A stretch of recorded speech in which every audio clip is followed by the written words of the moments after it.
हमने नगरोटा बगुआ को दोबारा से हिमाचल प्रदेश का नंबर 1 विधानसभा क्षेत्र बनाना है और रात दिन उसके लिए परिश्रम करना है। पिताजी का एक चीज का मानना था जिसको मैंने भी अपने साथ बांध लिया, जहां पे वो लोग युवाओं को इज्जत देते थे वहां वो बुजुर्गों का हाथ पकड़ के चलते थे। जो सीनियर लोग थे उनको वो कभी नहीं छोड़ते थे, जो बड़े बुजुर्ग थे उनका आशीर्वाद वो लेके चलते थे, जो महिलाएं थी उनकी शक्ति को वो पहचानते थे। पिताजी ने अपना कार्य क्षेत्र बनाया और नगरोटा बगुआ को पूरे हिमाचल में, पूरे हिंदुस्तान में नंबर 1 विधानसभा क्षेत्र बनाया। आप सबके आशीर्वाद से, पिताजी की रात दिन की मेहनत से नगरोटा बगुआ ने वो जगह हासिल की। कोरोना के बाद मेलों और कुश्ती का दौर शुरू हो चुका है। नगरोटा बगुआ की घोड़प पंचायत में छिंज मेले का आयोजन हुआ और यहाँ लोगों ने मुख्य अतिथि के तौर पर कांग्रेस के राष्ट्रीय सचिव RS बाली को आमंत्रित किया।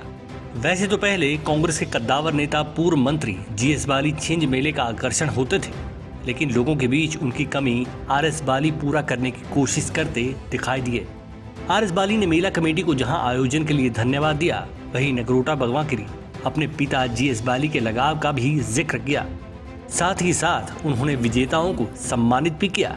अलग जगह के प्रधान, उप प्रधान, समिति मेंबर, सारे के सारे पंचायती राज से जुड़े होकर जितने लोग इतने आए हैं, अलग अलग पंचायतों से आए हैं, मैं सारे का धन्यवाद करता। विशेषकर जो मेरे पिताजी के साथी हैं नगरोटा बगुआ विधानसभा क्षेत्र में, जितने लोगों ने मेरे पिताजी को सालों साल प्यार दिया और सबका आशीर्वाद पिताजी पे रहा, और मेरे पिताजी का जो दिल भी धड़कता था वो नगरोटा के लिए धड़कता था। उनका जो प्यार था, उनकी जो आत्मा थी वो अपने विधानसभा क्षेत्र में बसती थी, इस क्षेत्र के विकास में बसती थी, इस क्षेत्र के आने वाले कल पे बसती थी। नौजवान जो अगली पीढ़ी आ रही है उस पीढ़ी का भविष्य क्या होगा उस पे बसती थी। विकास के नए नए आयाम नगरोटा बगुआ लेके आए उसमें बसती थी।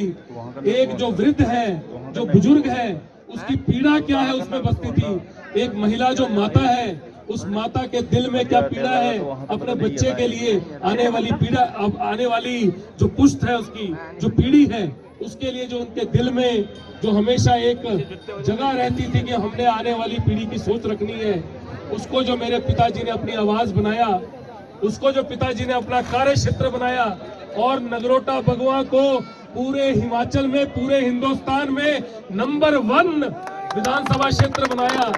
आप सबके आशीर्वाद से, पिताजी की रात दिन की मेहनत से नगरोटा बगुआ ने वो जगह हासिल की।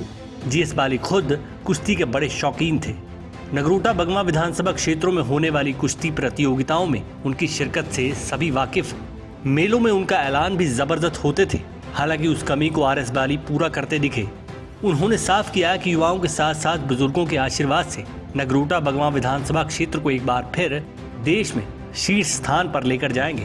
पिताजी का एक चीज का मानना था जिसको मैंने भी अपने साथ बांध लिया, जहां पे वो लोग युवाओं को इज्जत देते थे वहां वो बुजुर्गों का हाथ पकड़ के चलते थे।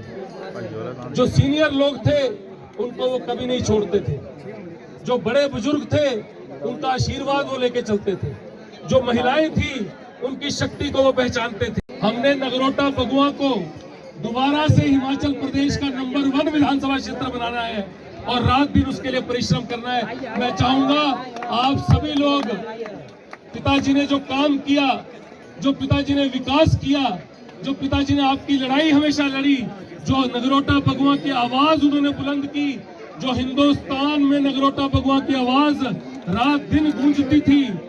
जब हम प्रेस का पन्ना खोलते थे तो हर रोज हमें कोई नई चीज नजर आती थी कि आज हमारे विधानसभा क्षेत्र के लिए एक नई चीज आ गई। वो जो उन्होंने काम किया, जो उन्होंने कार्य किया, मैं चाहूंगा हर एक बच्चा, हर एक महिला, हर एक बुजुर्ग एक बार दिल खोल के पिताजी के लिए तालियां बजाए, ताकि वो जहां पे भी है वो सुन पाए, वो सुन पाए, वो सुन पाए। हिमाचल प्रदेश में कोविड के बाद से अब मेले गुलजार होने लगे हैं। पुरानी संस्कृति और इसकी महक भी अब दिखने लगी है। अखाड़ों की शोभा भी अब बढ़ चुकी है।